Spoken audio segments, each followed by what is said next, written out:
All right, everybody. Welcome back to Two Dads Review Podcast. Thank you for tuning in. Thank you to our new listeners who just found us. Thank you to our old faithful folks who have been around for all of 5 episodes, 4 episodes, however you want to call it. Hey, one day those are going to be five very interesting artifacts on an audio file somewhere. That's right. We'll never delete them. My name's Clay. On one side of the mic, Got Corey over here, Sloth Bear. on the other side of the mic. Just want to take care of a couple of upfront stuff. You can always find us at twodadsreview.com. That's our audio boom site. You can find all of our podcasts there. We're also available on iTunes, Google Play Music, Stitcher, and TuneIn. You can also find us at Two Dads Review on YouTube. We put the podcast up there too in case you're more into that medium when it comes to listening to us. You can always find us at Twitter, Facebook, Instagram, and Tumblr, all at Two Dads Review, all in one word. That should be it for admin stuff, because we want to get into this episode, because episode 4, man, Corey, oh man, It was a good episode. It was great. just give me your initial feedback. What did you think of it? It was it was a pinnacle episode. It was ready to roll, and then you got your big kind of holy smokes moment.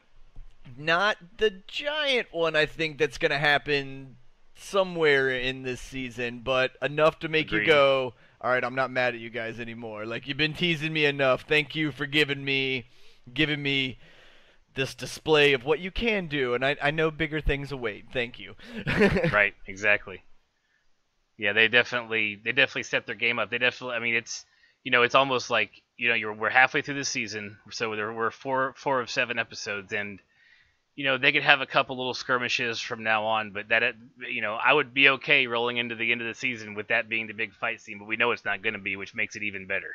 Yeah, no, I think that would disappoint me if that was as grand as it got. I'd be like, no, you can't just do that and go, I'll get to something bigger later. Yeah, we're going to make you guys wait. Yeah, no, I don't think they will. So, well, let's not let anybody else wait either. We'll go ahead and start with our recap of episode 4. The Spoils of War was the title.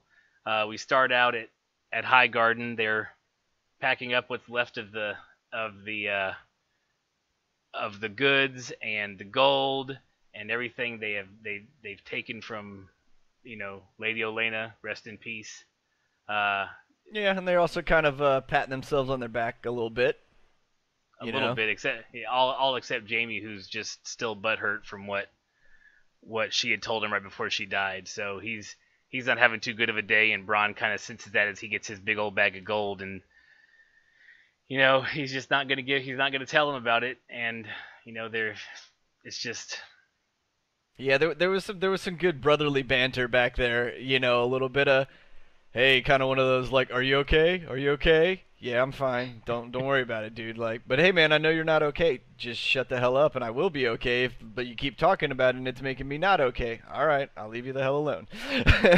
Right. Then he sends them off to go hang out with the Tarleys because he's tired of talking to them. Yep. So we know the Lannisters are moving from Highgarden back to King's Landing. They're taking the Rose Road all the way to King's Landing. So that's where they'll be traveling the entirety of the episode. Then they move us to King's Landing with Cersei and Tycho Nestoris from the Iron Bank, and she is informing him that she'll be paying him off in one fell swoop. Here you go. Here's all the money I owe you. Yeah, she's like, don't even sweat it, man. I got it. It's just in my back pocket. Would you like cash or check? Pretty much. Right. I told you stay here for a fortnight, and it's been that long, and here's all of your money. Yeah. And Yeah. Hey, I told you Lannister's word is pretty much on point. Yeah, exactly. And then, and of course, as she's talking to him, he's just like, well, we'll gladly invest in you again now that you've paid off this debt. We're sad to see your interest payments go. Yeah, So, yeah, but hey, we'll gladly re-give you even a larger amount of money for you to pay us back. Right. And she mentions having to build more ships. She mentions hiring possibly some of the gold company, which I did a little bit of research. I have finished most of the books, but not enough to include those guys. And it's a sellsword, or actually they don't even consider themselves sellswords from what I read.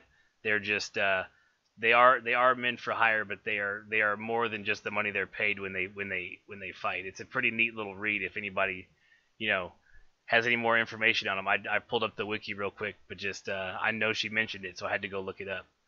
But yeah, she's ready to go. She's got all kinds of plans. She's got her big map board out there and got all of her plans, and so far, from the look, her point of view and the bank's point of view, all of her moves have been spot on. So she's looking like the good investment.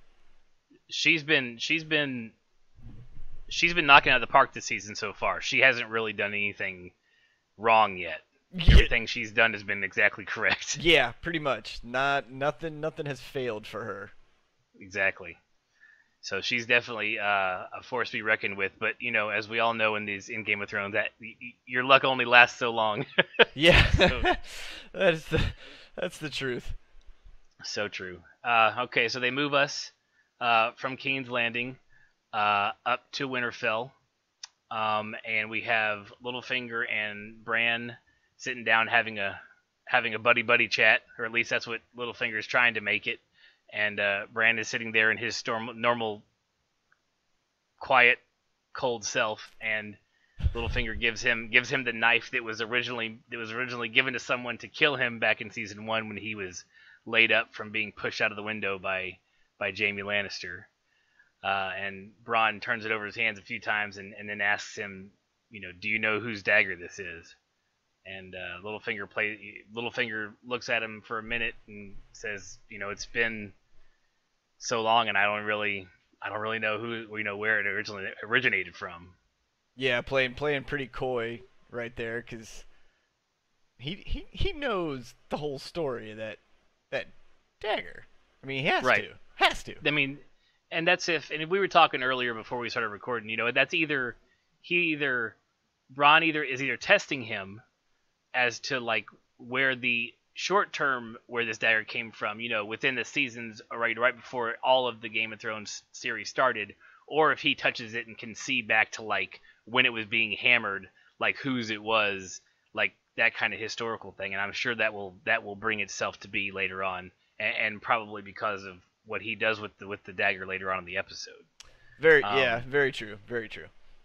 And then his parting words, that pretty much send Littlefinger out the door is he tells him that chaos is a ladder, which is a blast from the past there. Yeah, a blast from the past.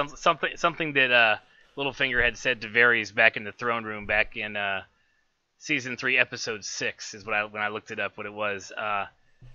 They were having a dick measuring contest at who was doing better, and who was doing better at thwarting the other's plans. And he had used, Varys had said that chaos is, if we're not careful, chaos is a pit that we'll all slip into.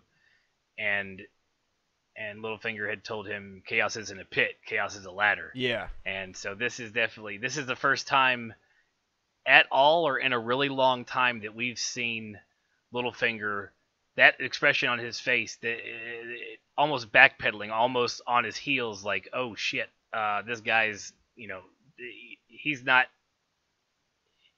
making up what he can do some stuff. Yeah. His ears either been to the ground this whole time, or there's some other kind of crazy supernatural element going on over here.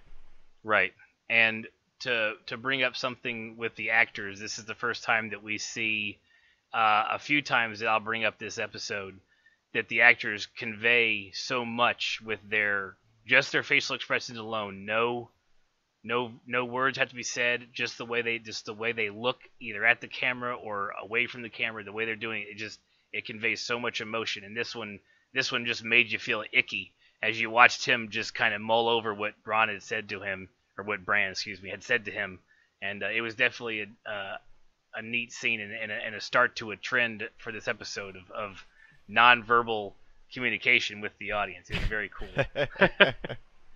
So Littlefinger heads out pretty quick, and Mira actually interrupts them, and so Littlefinger takes off, and Mira informs. Well, actually, I think Bronn informs her that she's leaving. Yeah, she's like, I'm heading out basically, and he's like, I know, and You're going home. and he's like, later, and she was like, dude, that's it. I've basically everyone I know has died for you, and Right. you're My brother died for you. Yeah, she almost died for him, and then he's like, oh yeah, cool, thank you, like. Like, yeah, That's all I got. I don't get a thank you, a kiss my ass, or nothing. Yeah. So so she says she wants to be home to be with her family, when the White Walkers come. So, and she's just expecting some sort of emotion. I literally dragged your ass back to the wall and back into the right side of the wall, and this is all I get. Yeah, so. yeah. She was like, "Oh my god, I just saved a piece of shit." Crap, you know. Right. I mean, I get it. He's supposed to be wrecked, but it's just crack a smile, buddy. Yeah, dude. Like, because he also says, I remember what it's like, or like he knows how to pretend to be him, basically. So it's like you could have put on a show there, man. Like you're not so emotionally dead that you don't remember like how to fake it, Right, yeah, just fake it like the rest of us. Fake it till you make it, man. Yeah. So yeah, that was a little tough on her, a little tough for him. So we moved down to the shot of Arya approaching Winterfell on her horse, which is where we will come to our first segment of the podcast existence, which is Clay was really friggin' wrong last week. I think we're gonna trademark that. Yes, okay. So I had said last week that I thought after she saw Nymeria and harkened back to her telling her father that back in season 1 when he was like, you can have a castle and you can marry a prince and blah blah blah. She's like, that's not me. And then she saw Nymeria and she's like, come with me, and she did, and she's like, well, that's not you. So I thought it was gonna kick into her. I thought she was gonna kick in with that's where I'm going isn't me either. That's what I had said last week. Go listen to that podcast and hear the rest of it. Anyways, long story short, I thought she wasn't going to Winterfell because we've already had 2 Stark reunions, and I'm not, we're not supposed to be this happy watching this show. So, anyways, I was wrong. I'll admit it. For as long as this podcast continues, we will make sure that there is a segment that lets us tell you when we know we were friggin' wrong, and we will definitely let you know if we were right. We're gonna bring that up a lot. Yeah, so, but you were way off. I was way off. Yeah, it was bad for a guess, but we'll call it a first guess. So we'll give you that. We're new to this thing. I don't have to do this kind of research. I just watched it mindlessly back in the day. Now I'm actually watching it. I'm watching it and taking notes for the podcast. I got to pause it just so I can write stuff down. I keep missing things. So, all right. So she gets to the gates. She's met by 2 of the Studley Winterfell guards, and they're not letting her in. Nobody knows who she is. They're like, I'm not losing my job. Like, it's about to get real cold around here. Like, I need a job. I need things to eat. This place to be. Yeah. So yeah, we don't. We're not in the room for feeding strays. Exactly. So she informs them that whether they let her in or not, she's going in there. Yeah. She said, "Go get Sansa. Where's Master Lewin? Where's?" She starts asking for names of folks who were long dead, and she says, "Go tell Sansa, who I asked for." And you also got to admit, in a very friendly way, the very first time, in a very friendly way, and after the guys were like, "Nah, not happening, homie," and she got a little, I don't say, snippy. Yeah, but not in like a scary I could kill you way, in like I'm a royal way, like better do what I say. Right, she's not really used to being back to Winterfell. Probably brought back some of that. Wait a second. If I'm standing in this building or in this castle, I should be listened to. So, yeah, she got a little bit snarky. But she also, in the back of her head, I think part of the giggle was like, well, you guys could turn me away, but like I'm literally getting in. Don't worry, I'm gonna get in here. Yeah, this is happening no matter what. It's cool. Don't worry. Which I think is what ended up making them go, okay, fine, just drag her in and then we'll figure it out. So then they sat her down and they had the standard trope of turning their back to have a discussion with each other, and then at that point she ninja vanished her way, that we find out down to the crypt, and so they lose her, and then they end up reporting, reporting to Sansa, what had happened, and she goes, "Who is she asking for?" And they're, they were saying who she'd asked for that were long dead people, and she immediately knew that it was at least somebody. Yeah, she's like, don't worry, I know, and she knew who it was. She's like, I'll know where she'll be. Right, exactly. Yeah, there was no hiding that. Right, and then so she goes straight to the crypt, and they have their, they don't hug off the bat. That's for sure. They a little standoffish. Yeah, but I think they had a little, like, I'm big sister, you're little sister moment, but also a, like, hey, I'm not really little anymore, and I know we're kind of on equal playing grounds, and then they had, like, they're like, oh, you're cool, hug, Yeah, but and let's not pretend that they were close when they first parted ways. Well, yeah, they were. Those two definitely were oil and water anyways. Friends of friends. Right. So, they converse a little bit, and Arya finally does lighten up, and she's the one that reaches out and gives her the hug. And then, there's some conversation about, their paths back to Winterfell, and both of them acknowledge to each other without saying much that it was a little bit rough from since you saw me last to now. Hey, no joke, man. Your story's long, my story's long. Woo! This was rough. I just feel like those two could sit down and, like, tell, like, the old fishing stories, like, oh, so yours was this big, well, this one was this big, and the next guy says, no, well, the one I caught was, so they just pretty much trade off, like, actually, no, I'll tell you what it is, it would be more like Deadpool and his girlfriend in the Deadpool movie. Yeah, it would be like, oh, well, here's the worst thing that happened to me, oh, well, here's this bad thing that happened to me, oh, well, by the way, did you hear about this one? That would be a great conversation to hear. It would be a very depressing conversation. It'd be so sad. So sad. So then Sansa tells Arya that Bran is here also, and she's like, she kind of perks up, and then you see Sansa's face. She's like, yeah, he's here, but, like, I'm not really sure if he's here. Yeah, yeah, like As I point to my head on a radio on a podcast, I pointed to my head when I said "here" the third time. Doesn't matter. Everyone else understood exactly what you were saying. They knew the motion was happening. Right, some motion, that's for sure. So they head out to. They head out to the tree, where Bran's best friend, and they have a nice little, high, and then he ends up giving her. What does he say? Do you? I'm blanking right now. What did he say before he gave her the knife? Oh, well, he kind of, because he offered it to her, just like, here you go, you have it, and Arya was like, no, I can't take it, like, and then he was basically like, what use is this to a cripple? And she was like, oh, well, I guess you got a point, and also I'm a pretty badass assassin, so I'll take the cool dagger. Right. And this is where I think this is the first time that we're seeing Bran actually influence the futures that he's seen. He's actually like, I've seen you use this in the future, so I know I need to give it to you. That's why when she walked up, he was just like, here you go. But then he's like, oh, wait, I just can't do that because people are going to be like, why are you doing said thing? Yeah, yeah, it's like he knows he has some kind of cosmic rules to follow or something. Like, people aren't going to get it. Yeah, yeah. Also, I don't want everyone to think I'm crazy, so let me find a good way to get this thing where it needs to be. Right. So he gives her the dagger, which also is another place that I was wrong last week because I thought that she had already had the dagger. So once again, on our second Clay was completely wrong last week. I was just wrong kinda because she ends up getting it, but it wasn't the way I thought she had. So it was definitely, when Littlefinger gave it to him was what we were seeing in the preview for last week. So now she has the dagger, which is fine. That's good. Now she can have it the rest of the season. That's fine. just another spot I was wrong. I just wanted to bring that up.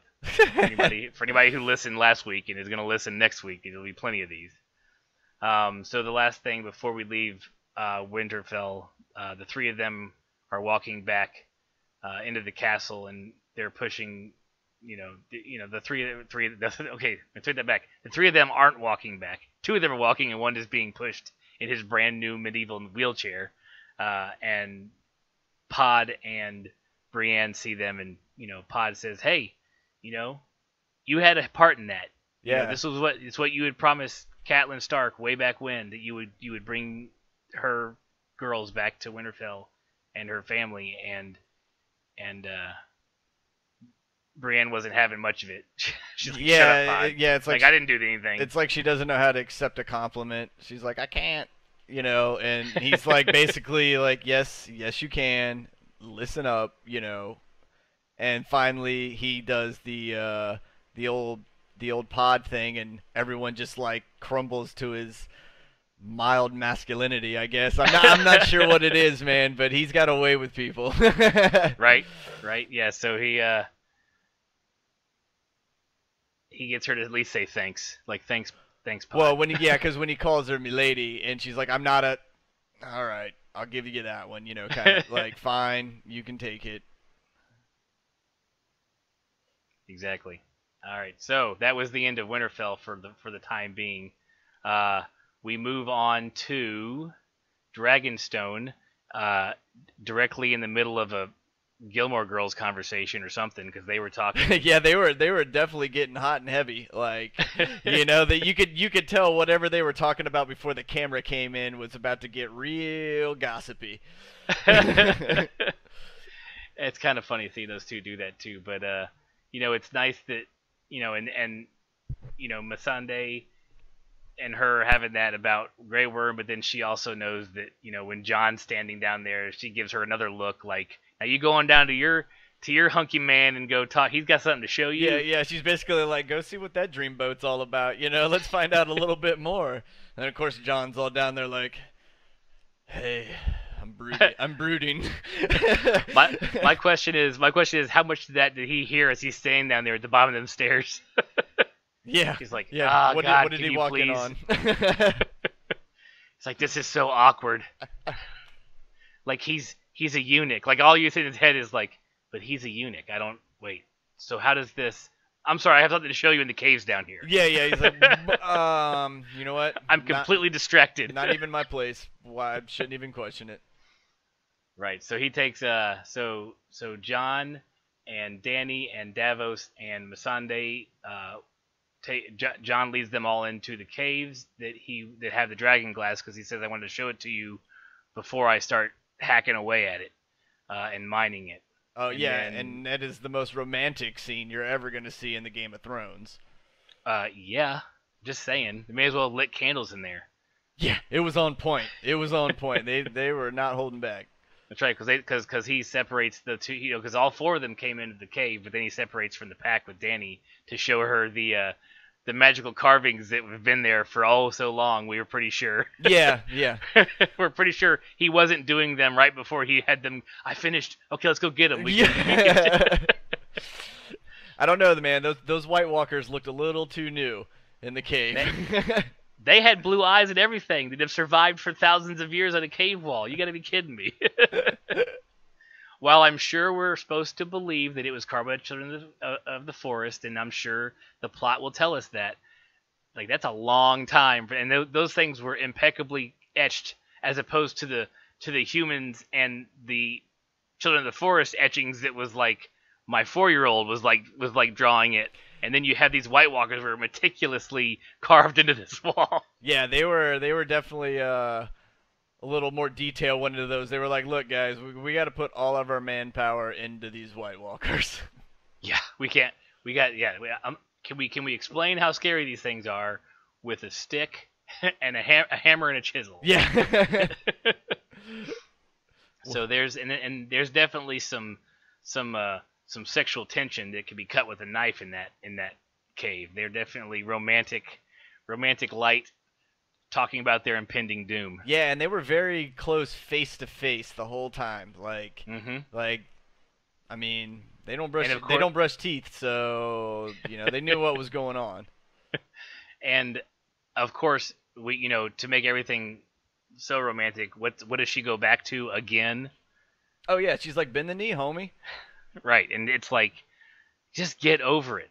But so she's talking bend the knee, and then we cut from that scene pretty quick, and uh, I'm gonna go with my small theory, and you can go with the big one that you told me about yesterday. I'd like you to go through that for everyone, just so they can hear it. But my small version is, and it's more of a question: do you think that he bent the knee for her there in private, just to say, look, I'm going to do this, I'm going to show it to you, and I will give you the respect, but I can't show this outwardly, but I want you to know that I respect you. That's my theory. Now, please, Corey, go on to your theory about what happened in there. What? Okay, so there was two weird ones. One of them, I don't think he bent the knee. Like, he's just not doing it. Probably not, but I agree. But I think down the road there's going to be something happens where he's got to do something with one of the dragons, basically, or he's either going to like have to ride a dragon to save her somehow, like he's just going to grab it and hop on and it's going to be like, oh yeah, you're cool, or she's going to tell the dragon to burn John because she's so infuriated and like he won't bend the knee and make this happen, that the dragon, like sniffs him out or whatever and realizes that they're family, and he's kind of like, Mom, I can't burn this dude, like that's your brother. So there's that weird connection, or they even though we all think, come on, even though that we all think they're family, that they're gonna end up getting married. There's gonna be a king of the north and a queen of the south, and there's gonna be this weird engagement thing going on. And you think because Davos is a sea captain, because sea captains normally have the ability to marry people, that you think Davos, because they all four came out of the cave, so you have a priest and a witness. Yeah, man, I'm telling you, there was some backdoor nuptials going on. You heard it here first, ladies and gentlemen. Everybody listening, write this down. Two Dads Review. We think they got married in the cave. We'll see what happens. I don't think either of what we think what we're pondering may have happened actually happened, but it's still fun to talk about. So they head out of the cave after their bend the knee / marriage / whatever the hell else we're going with. And Varys and Tyrion meet them. They look like someone pissed in their Cheerios. They do not look happy. They tell her, we captured Castle Rock, and she goes, isn't that good news? And they're like, well, that's because there was nobody there. There's pretty much nobody there. Yeah, we got it, but it did not turn out remotely as well as we thought it should have been. Remember how we had a few ships left to send those guys up there? Well, then Euron came through. He teleported over to that side and blew up all those ships as well. And now we don't have any ships. Yeah, we got enough to bring the army back, though. That was key. They did mention that. There's enough to bring the army back. Did they say that? Yeah. I didn't catch that. Yeah, I didn't. That was said in the conversation after the cave when well, I'll kind of move us forward here when Daenerys is basically yelling at everybody for losing, and then she's like, what are you gonna do, Johnny boy? Because they were talking about, she's like, I only have this, and this. Like, I can bring the army back, but then what? Like I now need more ships. I now need this. Okay. Like, I so still don't have. Moving us way forward, right? Yeah. I got you. All right, we'll definitely get back to that because there's some important stuff there. So to finish up the scene at Dragonstone, she starts to call in Tyrion. Since most of the plans that have been foiled have been Tyrion's idea, she starts to question his loyalty to her. She asks him if he thinks that he can fight against his family. So definitely a little bit of, yeah, like, hey, what are you all about, man? Like, somebody in your family's got to die, because right now I can't trust you because we keep losing. I don't know if it's just they've thwarted our ideas or if you're playing both sides, kind of thing. And then And then actually, you did move that forward because then she does ask John for advice because she's getting pissed. She's like, "Look, I just need to light something on fire. So unless you guys have a better idea, I'm driving this fucking dragon all the way to King's Landing, and I'm gonna burn everything down because I can do it." Yep, and that's when she asked John, what would you do? And he's like, well, if you want this world that you keep talking about, if you come into the Citadel like that, it's just more of the same. You're just another right. bad person that's been at the top of the throne who had to kill everybody to get there. You got to do it different if you want to be different. If you come in and melt the Red Keep down, everyone's gonna hate you anyways. Mm-hmm. So, and then we don't hear the rest of his plan because they cut us back to Winterfell. But that's where he devises the plan that we see at the end of the episode, which I can't wait to get to. So, moving forward, we pick back up at Winterfell with our weekly Pod getting his ass whooped by Brienne training, which we, like we've said before, nothing is ever just for comedic value on this show. Nothing is ever just haphazard. We've seen him fight and get his ass whooped so many times this season just with him training with her that we know that he is going to, in the future, near future or next season or whatever, is going to wipe the floor with some folks during a battle and just going to have one of those, look what I just did. Yeah, something's going to go down, and it's like all of his training's going to kick in, and it's just going to happen naturally for him, and he's going to save somebody too. And it's going to be major. It's going to be or one Brienne. of the Yeah. And it's going to be one of those holy smokes, that was super awesome. Oh my god, oh my god, oh my god, but he's also it's going to be Pod, so you're also going to kind of be laughing a little bit at the same time and oh well, man. I'll tell you what, if he saves Brienne, after it'll be a scene where she's fighting and someone comes up and then she gets knocked down and he parries the guy and kills him, and then he's going to offer him her hand or offer her his hand. She's going to take it and then comment on what he did wrong during the fight. Yeah, probably. Yep. Yeah, and she'll be like, and you dropped your shoulder and you left your flank. Too bad that guy was a bad fighter. You'd have been dead. It's thank. How about just thanks for once? Yeah. You said it once already this season. One more time, would that kill you? Yeah. So as she's finishing, mopping Winterfell with his face, Arya appears, dressed, all nice and dressed out, looking, got her needle on her hip and got her dagger on the other hip, and she says, "Hey, I want to train with you." Yeah, she's like, "I'm game. What's up?" Yeah, why would you pick on somebody your own size? Yeah, pretty much in a cute kid kind of way, but her body language and her face said something completely different. Right, and Brienne, and nobody knows what she is, so Brienne's like, "Well, let me go get the master at arms for you to teach you like a normal, lady of the house would." And she's like, "No. You beat the Hound. I want to train with you." Yeah. And she's like, "Well, okay, I'll take it easy on you or something." And she was like, and Arya goes, "Don't worry, I won't cut you." Yeah, because Brienne's still trying to kind of refuse it, no, because you're 2 feet compared to me, and if I hit you, you will literally shatter, Right. She's like, you can't use that sword, milady. Yeah. She's like, "Don't worry, I won't cut you." So they have a fantastic fight scene, which we get a shot of Pod watching Arya at least match, if not best, Brienne. Yeah. And his face, his eyebrow raised a little bit, kind of like, holy He's smokes. like, this is the greatest day of my life. Yeah, he's like, I'm scared and I'm kind of turned on. I don't know. Too many conflicting feelings. So they have a nice little fight. Brienne, she gets the advantage on her at certain times because she's an entire torso taller than her, so she has the reach with her legs. She can kick her down. Yeah, man. But when she put that boot to her, though, that was good.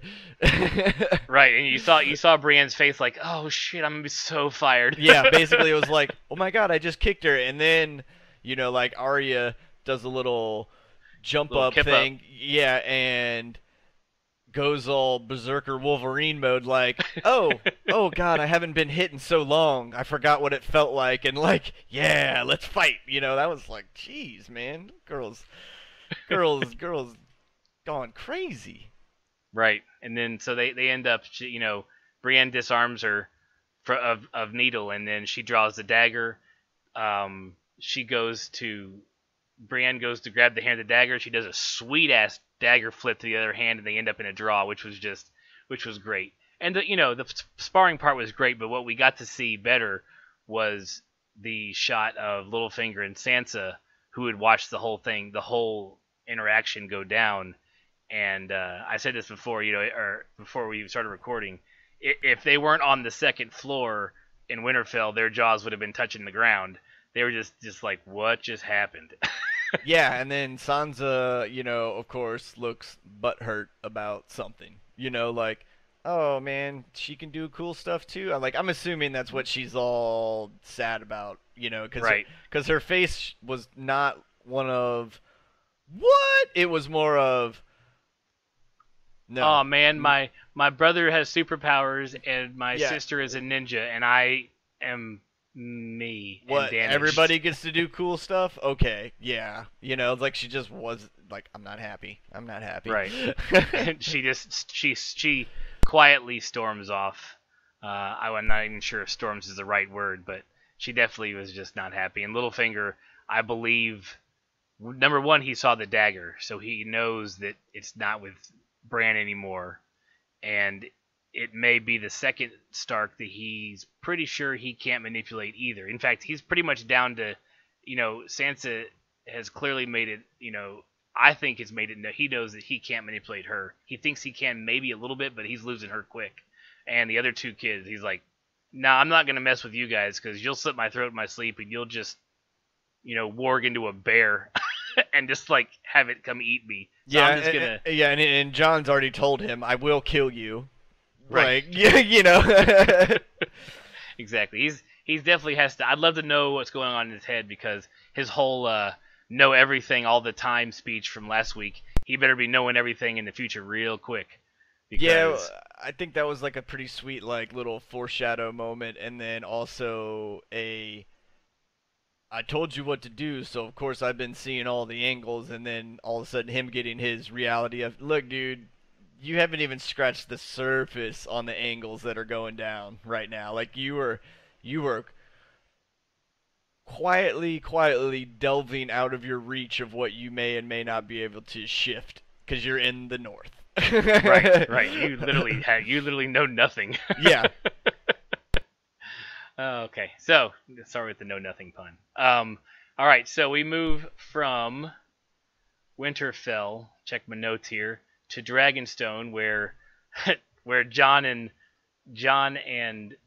Davos are having a little bit of man chatter about Dany, and they're having their own little gossip session with each other.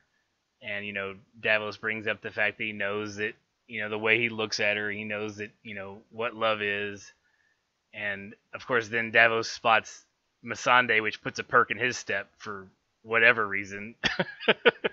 Yeah, well, I think Davos is just like so happy not to be, basically crapped on now that like he doesn't know how to act around, like still doesn't know how to act to his, like, I guess you could say his title in place now, but he's also an old sailor, dude. Like, he's been around nothing but guys. Like, every woman he probably comes across is like, oh, girl, crap, what do I do? Right. He's literally one step from like skipping everywhere. Pretty much, yeah. So they start asking Missandei about Narth, where she's from again, and she mentions that in Narth there's no marriage, so the concept of a bastard is unknown to her country. And Davos is like, well, that's liberating, but she doesn't understand the whole bastard thing. And they also question her about Dany, how she came to be with Dany, and whether or not she's a prisoner, quote unquote, a prisoner with Dany. She goes, no, I serve her at my own leisure. Yeah, that was kind of like are you here because she saved your butt and like you just feel like you owe her, or you're here because you're buying into what she's selling? And obviously she was like, everything that she is talking about, I'm into. You know. Right. Right. So, and as they're finishing up their conversation, they notice one lone, sad Greyjoy ship coming into the harbor, which we find out pretty quick that it's Tyrion and his band of not friends that don't like him either.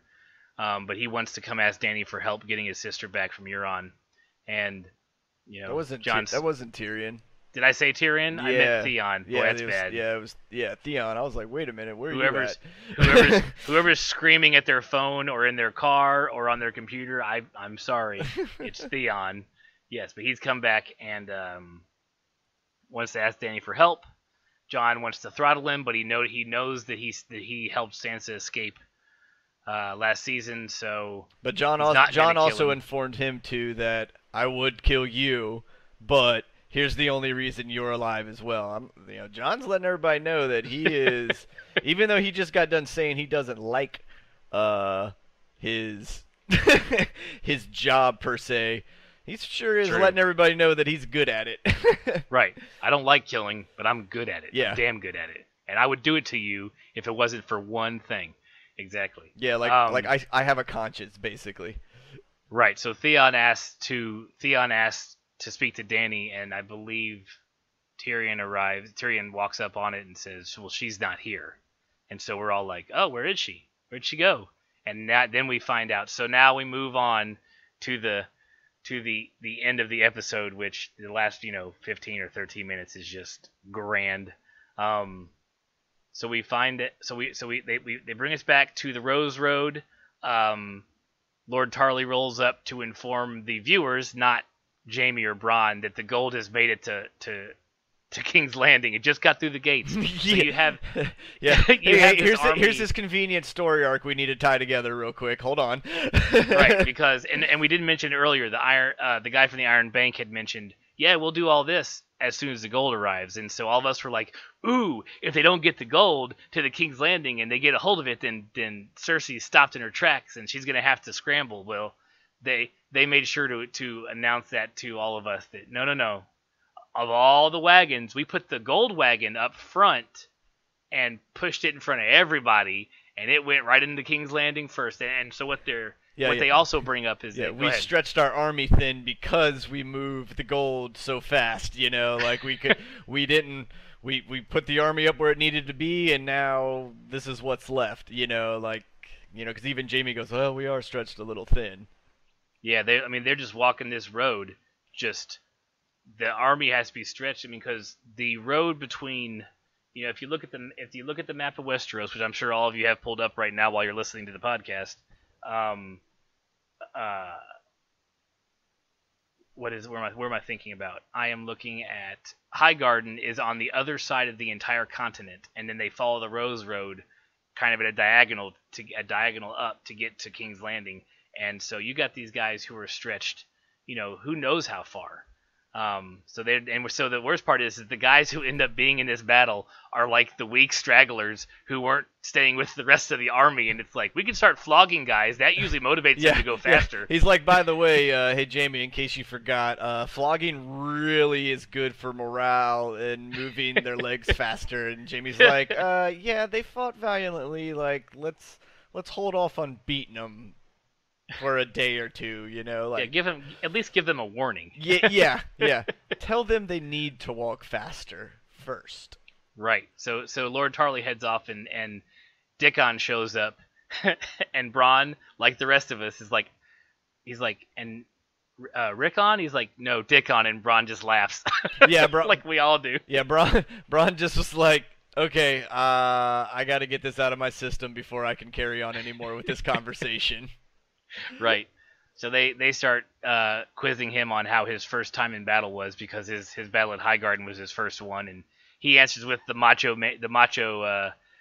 response. They're like, hey dude, your dad's not here. Like, you can tell us how it actually was. And I like how he's like, I didn't know it smelt like that. It's like, oh well, some men shit themselves when they die.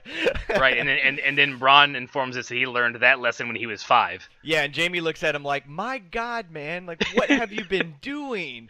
And then of course it also makes you go, I mean, Bronn, you're an older guy compared to everybody else here. Like, how long have you been hacking at people to make an ends meet over here? You know?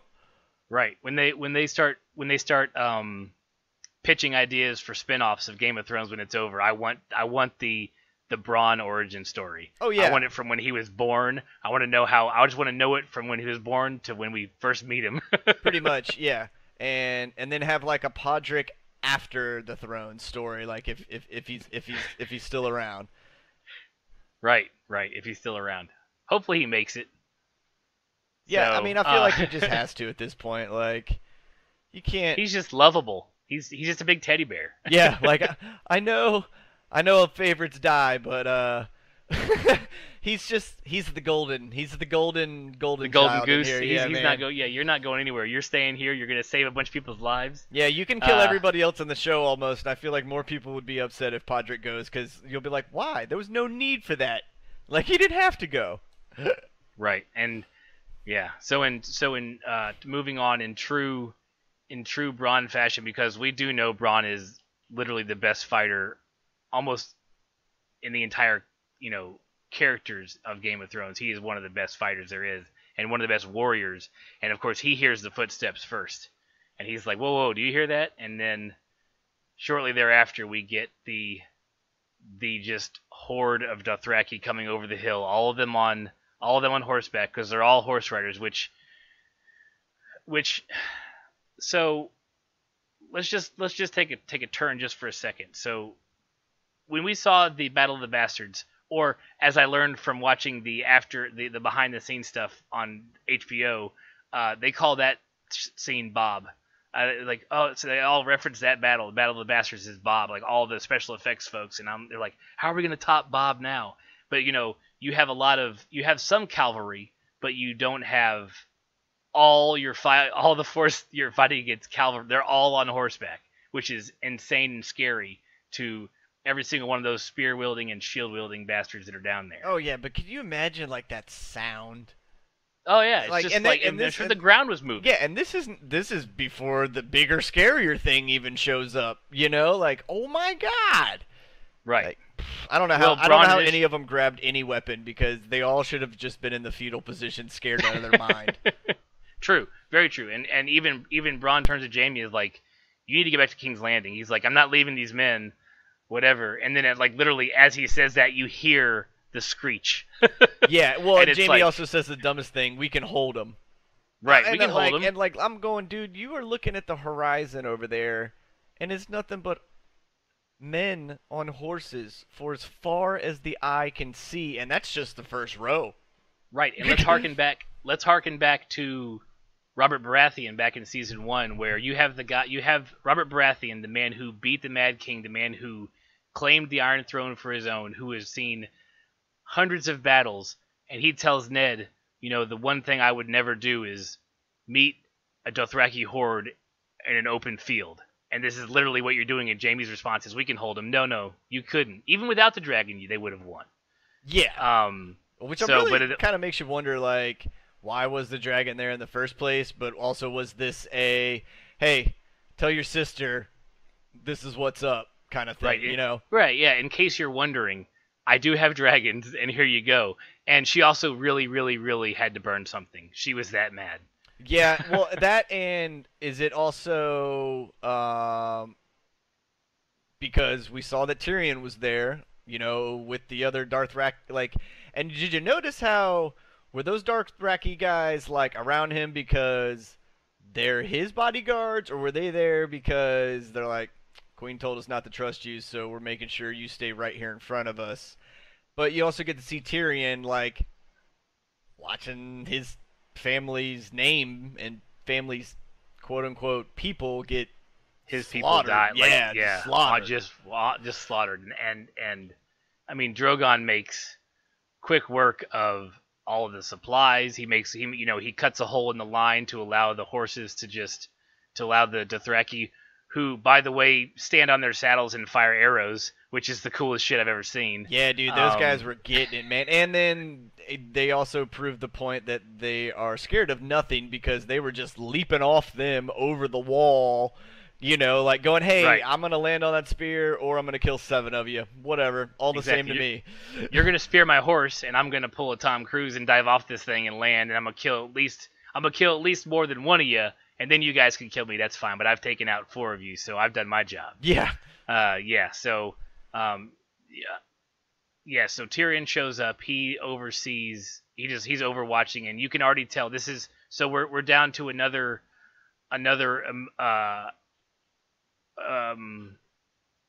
I'm losing it. Sorry, I lost it.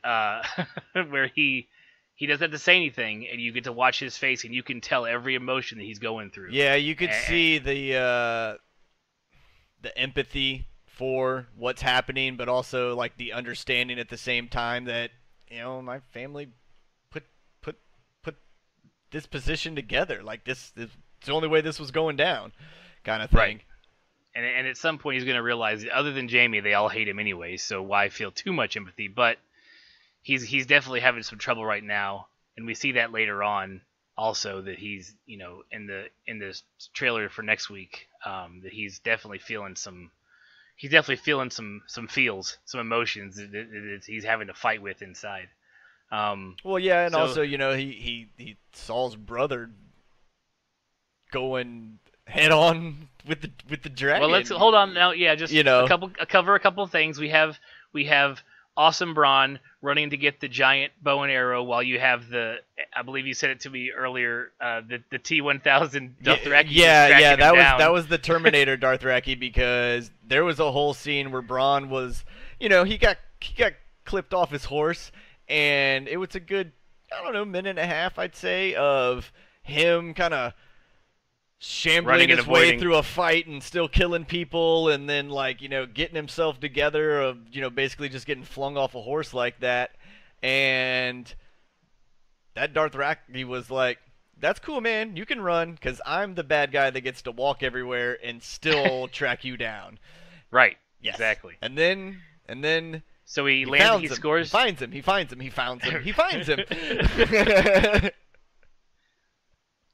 he finds him and doesn't. He stares at the thing, and then he just takes a bolt to the chest and puts him against the thing. So, it was a cool thing for Bronn to get to do that.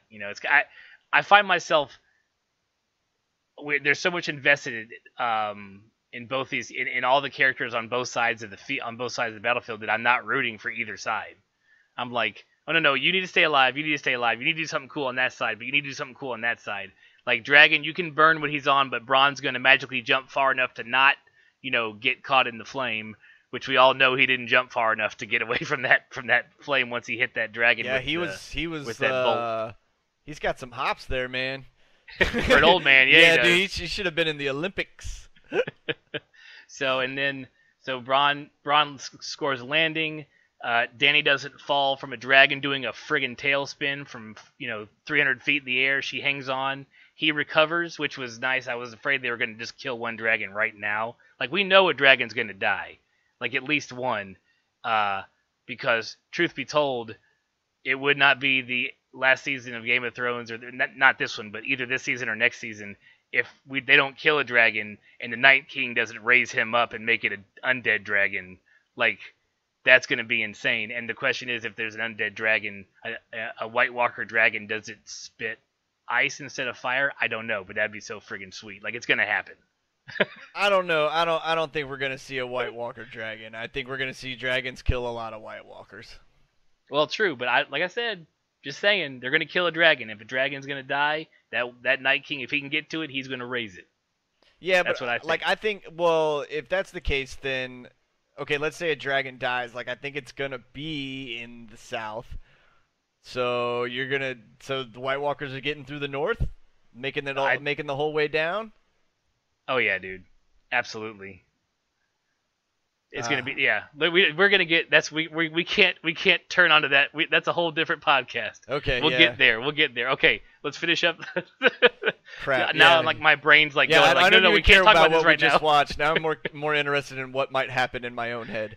Exactly. Okay, so Dragon goes down. Dany hangs on. Dany gets off Dragon, who is now pretty much okay because he's already tail whipped the bow and arrow for good measure after he burnt it because he's really pissed at it. Yeah, I like how they threw that in there of him Just him basically backhanding that catapult like a teenager. Yeah, okay, I got you. Yeah, he was basically a teenager whose phone wouldn't send the proper emoji, and he just chucked it in the ground. Like that. Right. That was what that anger was right there. Right. And then we get another scene, a real quick clip that I didn't mention to you earlier. So there's a scene where Jamie's head, he turns around, and there's a line of his men who are just ash, and a gust of wind hits them, and they all just blow away. And you can see him drop his head, and at that point, he's like, he loses it, and that's when he grabs the spear, and he sees Danny trying to pull the bolt from Drogon, and grabs that spear and starts going for really was a suicide charge. I don't know where in his mind he thought that dragon wasn't going to see him, but he thought he had it. That was definitely calling the impossible angle, you know, and like, I got this, no problem. Like, dude, its eyes are on the side of its head, man. You're running right into a line of sight. That thing has a 270-degree view of the world. Like, you are not sneaking up on him.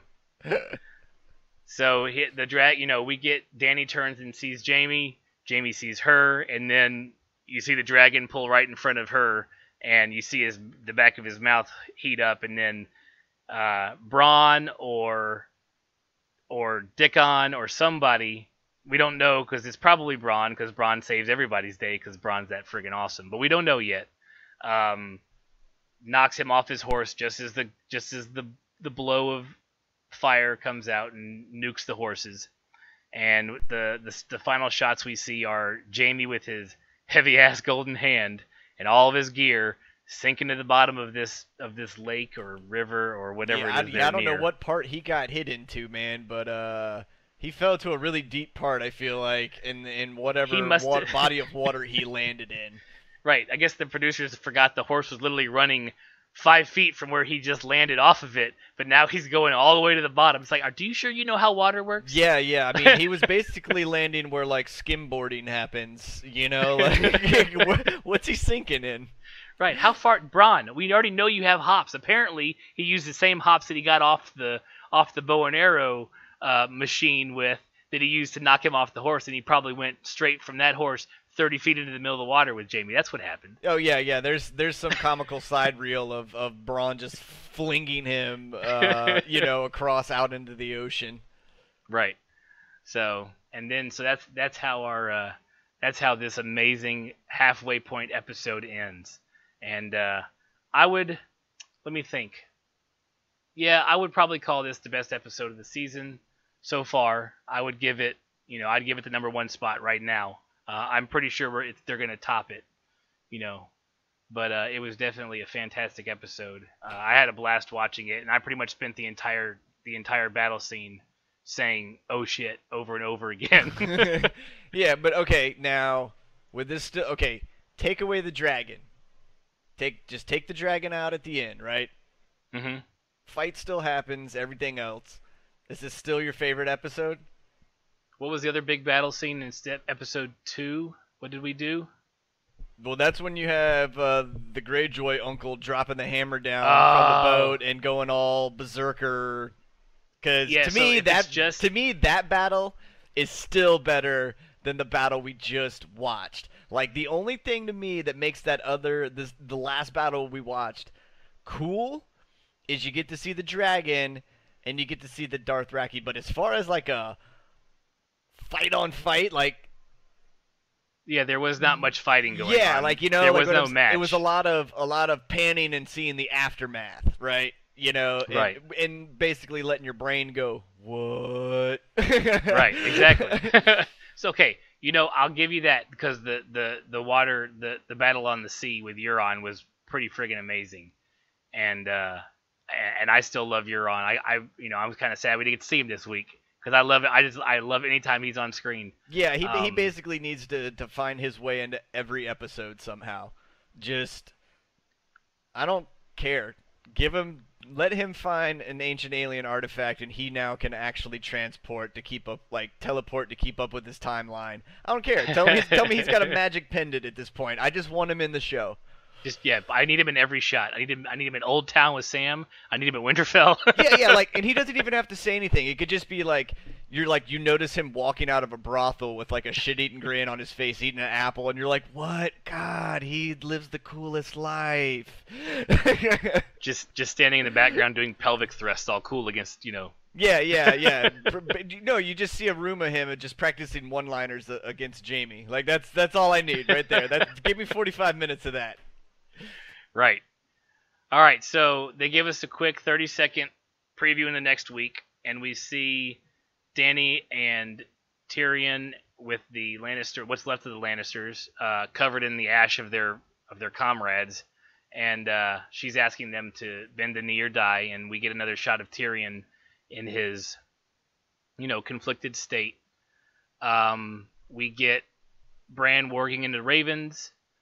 We get the Ravens seeing the White Walkers. The next episode is titled Eastwatch, so it's probably when the White Walkers are going to make it to Eastwatch, or at least most of the episode is going to, focus around what's happening there, how the preparations are happening. But I'm guessing they're getting there. And one of the things that you touched on earlier with your cave conspiracy theories, I'm telling we you, man.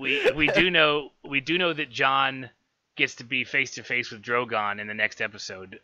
Pretty much Dany probably lands with him, but Dany's still riding him in this. We can still see her on Drogon when she lands, or when the dragon lands. And I was reading some stuff online and watching some videos, and I think we all know that we all believe that Jon has Targaryen blood, and I am part of that camp that believes that. And we think that Dany's going to be surprised by how Drogon reacts to Jon. She's going to expect one reaction from the dragon, and Jon's going to get pretty much the equivalent of when a cat rubs itself on your leg, So yeah. He's gonna either have some kind of psychic connection, or like you said, sniff him out and realize that he's cool, and I think it's also gonna be like not the first time, but one of the few times where the dragon has told Mama no. Right, like, I'm not gonna mess with him. I don't need to scare him. He's part of us. He smells like you, Mama. Yeah, like, I think that it's gonna be one of those times where she realizes that, all right, I am the mother of dragons, but I got some limitations going on apparently. So what's going on with old Johnny boy here? Right, you may think you're the last Targaryen, but you're not. yeah, because your dad was a psychopath and raped a lot of people. Right. Well, yeah. But that was her. But don't forget that Jon is her theoretical nephew, so it's her brother and Lyanna Stark. So we shall see. Next week will tell us. It'll probably be a little bit calmer episode because we had a big battle this episode, and they can't keep just doing battle after battle. We may get a little something, but nothing crazy. So yeah, I think it's a great episode. I'm super excited about the rest of this season. Hopefully there's gonna be one more big fight. Any final comments on the episode? You good? No, I'm good. I was satisfied with it. I'm still waiting for the bigger, better bang, just because I know it's coming. Like, I have been teased by the White Walkers for so long that if they don't, sorry Eastwatch, slaughter everybody over there, I'm gonna be a little bummed out because I really need them to be utterly terrifying here soon. Like running zombies from, like not slow zombies, like the running zombies. Yeah, like they've just been walking because they were gathering like supplies, aka dead people, and let's face it, the North's huge, so it takes a while. I get it. I'll give them with the walking, but at a certain point, like when they start moving and fighting, it can't just be like. No, we know from Hardhome, the battle there, how crazy they are in battle, and we've seen them in a confined space. Like we have. I want to see them attack a castle and see what happens. Yeah, well, see, I want to see the the full-blown White Walker guys. Like, right? Like, we know the zombie people do whatever they kind of used to do. Like, if you were an archer, you're an archer. If you were a big guy who swung a big sword, you're still that, just in a dead version. Like, but the dudes that are always on the dead horses, and like the one that Jon Snow took out, Right. I'm ready. I'm ready for those guys to kind of like have their heyday on a bunch of mere mortals, so we can kind of get a little more insight into what their deal's all about. Absolutely.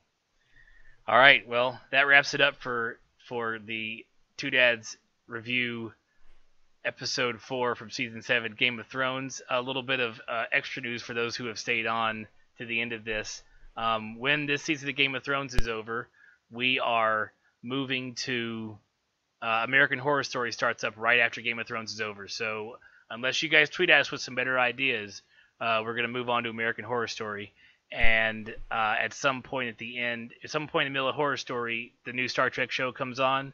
So I think we'll probably do a combo extra long podcast for when those weeks intertwine, and we may give you a timestamp that you can jump to if you want to hear one or the other. But that's ways down the road. Let's just get through Game of Thrones. Don't forget to check us out at twodadsreview.com.